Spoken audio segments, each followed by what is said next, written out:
because of my pops. But the more I delve deeper into my music and the more expressive I get with myself, the more feminine energy is right there. That's not the bravado I grew up seeing all the time. This is who I am. The soft-spoken me. I have to own it. This is where my superpower lies. This is where it doesn't get neutralized. Because if my job is to communicate, I need to be able to communicate with everyone. I need to be able to sit in front of SZA and talk to you in a way where you feel comfortable, in a way it feels authentic from me to you, you to me. And I can't do that with a wall up. I can't do that with my full masculinity.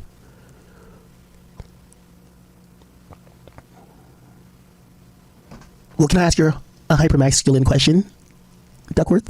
You tell me to shut the fuck up. What does not like us mean to you? Not like us. It's the energy. It's who I am. The type of man I represent. Now, if you identify with that man I represent, break it down for me, Kendrick. Break it down. Break it down, sis. The man that has morals, he has values, believes in something, and he stands on something. He is not pandering. He's a man who can recognize his mistakes and not be afraid to share the mistakes. And he could dig deep, deep, deep, deep down into fear-based ideologies or experiences. Yeah, imagine Kendrick saying this some ASMR type shit. That's what I'm talking about. To be able to express them without feeling like he's less of a man. If I'm thinking of not like us, I'm thinking of me and whoever who identifies with that. Now, can I say something else in that realm, or you want me to get away from that? Can I ask you something else, Kendrick? Is it mean? No. It's more like, I thought it was really interesting that there was any consensus at all that you might be an angry individual. For me, I don't find that energy that comes from you comes from an angry place, and actually the last hour and change pretty much solidifies that it's almost like a yoga, like a monk-like place. So when you feel a surge of energy in records like that, where's the root? Is it anger? I don't believe I'm an angry person, but I do believe in love and war. And I believe they both need to exist. And my awareness of that allows me to react to things but not identify with them as who I am. Just allowing them to exist and allowing them to flow through me. That's what I believe. I'm gonna quit while I'm ahead, but before I say something crazy. Okay, now let's see what's going on with you, man. What I've always loved about you, SZA, and respected, is your ability to fully express yourself. How have you? Yo, this just shows you that, boy, Drake and they all mad as I think this is hilarious, right? I find this more hilarious than anything because this confirms that they big mad. Man, they big mad. So I was just watching it, just laughing like, oh damn, y'all really in y'all feelings, huh? Y'all doing anything, y'all trying everything. This is desperation. This is what you call desperation right here. So I'm just sitting back, just laughing. I'm enjoying this shit because this is confirmation that they big mad. They big mad. Been able to navigate that through your music. Oh, they you big dread mad. it's coming out through certain lyrics. Oh yeah, they hurt. They mad, they hurt. I wrote a song last summer. It was too honest. I really couldn't put it out. I was just trying to tell on myself so crazy. I can't stop. It's like it's like I have to tell on myself so I'm not bored because otherwise I'm like, what's the point? What's the point? When I'm in studio, it hurts. No, it hurts. It hurts too much. It hurts sometimes. Maybe that's why I tap in and pretend. I pretend to be other people. Yeah, I do. That's why I'm pretending to be you, or maybe I'm pretending to be like Frank Ocean, Future, or because it's easy. It's easy for me through their eyes, man. That is to sit with some of the really harsh things I say about myself to myself. I guess I just want to say nicer things about myself, like something like I guess I should look through my eyes. I should look through someone else's. But when I heard Mr. Morale, I was like, I'm not thinking deep enough. Not into my art. I'm running from so many things. So now I'm like in my bag. Okay, I'm codependent, and I'm like a people pleaser. And I'm afraid of all these things. I'm so fucking selfish. All of these things I tell myself because I have to. Because I gotta like strip myself from the ego, like from the bottom, And I have to because I'm bored to death with the iteration of myself. Why am I trying to be human so bad? Because it hurts. It hurts. It hurts so bad. But that's the job, right? No matter how much spirits you talk to or any of that, it just doesn't matter. You have to be here. You're going to be in the ether eventually, just not now. That's what I'm talking about. I appreciate you. I'm laughing to keep myself from crying, but thank you. I appreciate you too. I'm proud of you. Not only your artistry, but I'm proud of you in the sense of caring and respecting who you are and being able to grow or go through emotions and be aware and say, okay, this is me. I can either grow from it or put it away and come back to it. That's what I get from you. I think you got a good sense of it. Just knocking out the fear of it all. I gotta do what you're doing. Yeah, I gotta do what you're doing. Your philosophy of when it gets too hot, and that's when you gotta go like closer, closer to it, and all the way through until your shit's burning. I'll take it there. Yeah. There you go. I do like this conversation. This is a conversation between artists. And even though I think both of them are talking on some fake, woke, deep shit, like, bro, I'm sorry to tell y'all, like, y'all shit is just not that fucking deep. Y'all can sit here and tell me, all y'all want to tell me that Kendrick is just some, like, philosopher and that SZA is just some fucking emotional guru. No, they're regular humans making songs with an intended purpose based on how they feel at the time. Kendrick probably felt, fuck this corny-ass Canadian nigga. He's not like us, and he made a song. I think it's that deep. I don't think it's nothing else. I don't think it's all this moral shit, all, like, 50 definitions. I get trying to put some meaning to words, but I don't think that's what he thought in the booth. And for SZA, I think SZA is a complex person with emotions from what I've heard about her. You know, sometimes she's insecure, sometimes she's confident, and whatever song you hear is probably going to be at a slice in the time of what she feels at the time. Cool. It's not that deep though. Okay, we got to stop these artists from thinking they're fucking Picasso. Chill out, bro. Even though we can say for Picasso too, it's not that deep. So maybe I should let them rock. You know, art can have interpretation to it. Who am I to say it's not deeper? It's deeper, right? Okay, cool. Yeah. Yo, I ain't gonna lie. For y'all journalists, y'all are cooked. Let me tell y'all this. Yo, chat and Punch. I want to say this to you directly. Hey, I love when I always say this. Every artist can stop doing interview, and Akademiks is going to be at the top of the fucking game. You know why? Ak is the best in the entire music landscapes of running narratives, not talking to no one, talking to himself for 10 hours on the mic. Boom. He said it himself. He's the best at running narratives. Bada bing, bada boom. That's all he does is run narratives. That's it right there. And he said that he the best. So it's no coincidence that he's in alliance or he's, whatever he got with Drake, right? That's what Drake uses him for, to run narratives, to run propaganda, to run bullshit lies and try to plant seeds in people's head to believe whatever bullshit that comes out of his mouth. He said it himself. He's the best at running narratives. And I got to agree. But the difference is that you ain't talking to dummies. All right. You can probably grown adults that has a mind for themselves and that can think for themselves. They see through your bullshit. Now, I ain't going to say that everybody can see through it. But the majority can see through his bullshit. Right. The majority can definitely see through his bullshit.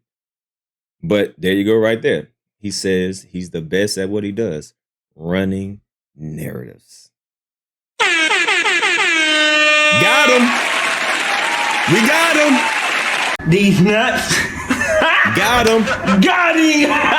Got him. Got him. Got him. Oh. Whoa.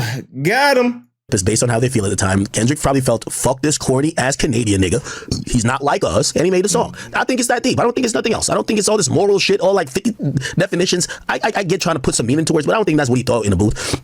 And for SZA, I think SZA is a complex person with emotions from what I've heard about her. You know, sometimes she's insecure, sometimes she's confident, and whatever song you hear is probably going to be at a slice in the time of what she feels at the time. Cool. It's not that deep though. Okay, we got to stop these artists from thinking they're fucking Picasso. Chill out, bro. Even though we can say for Picasso too, it's not that deep. So maybe I should let them rock. You know, art can have interpretation to it. Who am I to say it's not deeper? It's deeper, right? Okay, cool. Yeah. Yo, I ain't gonna lie. For y'all journalists, y'all are cooked. Let me tell y'all this. Yo, chat and Punch. I want to say this to you directly. Hey, I love when I always say this. Every artist can stop doing interview, and Akademiks is going to be at the top of the fucking game. You know why? Ak is the best in the entire music landscapes of running narratives, not talking to no one, talking to himself for 10 hours on the mic. No one could defeat me doing this. You know what I mean? I could sit here and talk for 20 days to myself. It's fine. A lot of y'all aren't doing that. A lot of y'all are podcasters. And I do podcasts too, where you rely on someone to bounce off of. Good. Then some of y'all are interviewers. When I hear the rappers say that they don't do interviews, I don't, you know what's so funny? I said this, like, I won't mention the exact episode. I had to miss a day of stream to do a podcast with a rapper. And it's a rapper who sells. And I literally said, listen, if I didn't like doing interviews and I like diversify my content, I make way more money sitting on stream and motherfucking doing content than ever interviewing a rapper. Like, it don't hurt me. So when I hear the rappers saying that they don't want to do interviews, I'll be looking at these other niggas who need interviews. I'm like, what y'all think? Because they ain't hurt me. What you think? Because you like doing interviews. You're the interview guy. What about you? You're the I have a guest on my podcast guy. What about you? I don't give a fuck. When I hear Kendrick, like when I hear Punch say, "Oh, they're trash," I'm like, yo, y'all niggas better slide. Yo, Elliot, you ain't got to respond to this shit? I talk to myself for 10 hours and make millions. I'm good. No one can be like, oh no, Act needs these people. I will sit here and talk till my voice box goes out. And people will be like, hey, we'll just tune in. He gonna make some jokes. He gonna be cool. We chilling. Don't. Well, I ain't gonna lie about that, you know. Whether you hate him or not, you know, he is actually telling the truth on that. You know, he don't need to do interviews. He can just sit there and talk, because he literally sits there and talk for like 7-10 hours and he gets views. I mean, he ain't lying about that. I will call a thing a thing. He ain't lying about that, right? I gotta give him his credit on that. You know, and, you know, even though I don't agree with a lot of the shit that he say, but he ain't lying on that though. You know what I'm saying? He ain't lying. Don't want to talk to these niggas. And I ain't gonna lie, that's what I like about Joe. Joe told me this when we were back on Everyday Show. You know what Joe said? If I had my way, I would never talk to these fuck niggas. They have inflated egos. They think they don't want to do interviews. They all think that an interviewer is begging them for something. And then I realized, especially once I like doubled down and got back into streaming, he right. That nigga was right. Yeah, I was like, shit. Yo, these days, like, we don't even go actively booking artists anymore. Like, shit, if artists want to hit us up, shit, Rollo hit me up recently. He said, yo, we got tapping. I want to do some shit. I said, yo, I like a content too. Yeah, we should do something. Cool. But I'm not out here begging these motherfuckers to do a motherfucking thing. I'm like, I'm good. You know what I mean? And by the way, it doesn't mean I do like doing interviews and shit like that. But, yo, you know, what Russ was saying, it's so funny how, like, I'm watching all the journalists who should feel offended. I think they think, a lot of people in journalism, I get it. Ask the big dog. So y'all think that they're dissing me. They're not dissing me. None of this shit disses me. It disses y'all. Like Russ said, you know what Russ said? Look, let me find it. Russ. What the fuck did he make the... I gotta go to the restroom. I gotta pee. I gotta put rapper. Oh my God, I can't find it. Anyway, Russ got into a back and forth with a rapper. No, with a journalist. And Russ's point was like, rappers don't do interviews anymore because they're all now looking like they don't need the medium of where the journalists, you know, these people who say that they're good at asking questions or they're good at being journalists, they're not looking for journalists, they're looking for platforms, right? So let me explain that. Rather than go do an interview with some chick who claims she's a good writer or whatever that works for whatever hip hop publication, they want to come kick it with Big Act. They don't give a fuck if I troll them for 3 fucking hours. You know why? Big Act got the biggest fucking platform in hip hop. When I sit with them, it's viral. When you sit with them, it's like DJ Head sitting with them. DJ Head sitting with Tusi, not one person talks about that. If me and Tusi kick it for 20 seconds, we gonna go viral. That's true though. So I get it. So when a lot of times they be saying, because I like even that tweet I pulled up, they were like, yo, we went from Angie Martinez to Akademiks. Akademiks is not upset that these artists are saying this bullshit. Y'all niggas need to be upset. Kendrick could say every day of his life he don't want to do interviews. Great. The more he don't do interviews, the more I go get sources to report shit about him. And I'm gonna make millions. I don't give a fuck. Same with Drake. Well, now Drake just tells me whatever. But cool. I was doing it before Drake told me whatever. Nigga, I was asking for no interview. Like, I just figured it out. The actual journalists, I'm wondering when y'all gonna slide on these rappers. Because here's the thing. I'm gonna give y'all, and I'm really speaking to y'all plight. And I don't want to mention people name and throw them under the bus because, you know, everybody not like me in terms of like just speaking honestly. I was talking to somebody who you could consider a traditional journalist, right? And they said, you know what the problem is? When a rapper is coming up in the game and they have to go do this platform, they get with some people like me, who are going to do some really good journalism on them to give their background. We're going to see that into the ecosphere. People are going to pick it up. And that journalism we did is going to be the backbone of what is going to spear some of the media career or the media light that drives narratives. Of course, the music and their personality, social media does it too. But eventually they blow up. And they were complaining to me about one particular artist. Actually, I'll even say it. J. Cole, it was you, fuck nigga. I won't mention the person though. It was a journalist. They gave you one of your first motherfucking interviews, nigga. When you was one of them young niggas with a fucking short haircut, okay? And you gave that journalist a great interview. They did a great interview for you. They circulated it everywhere. But once you got big, you would never give that person the same look. You know why? Because, and this is what I'm trying to say to y'all media niggas, artists use y'all. I know artists use y'all. That's why I use them back in reverse.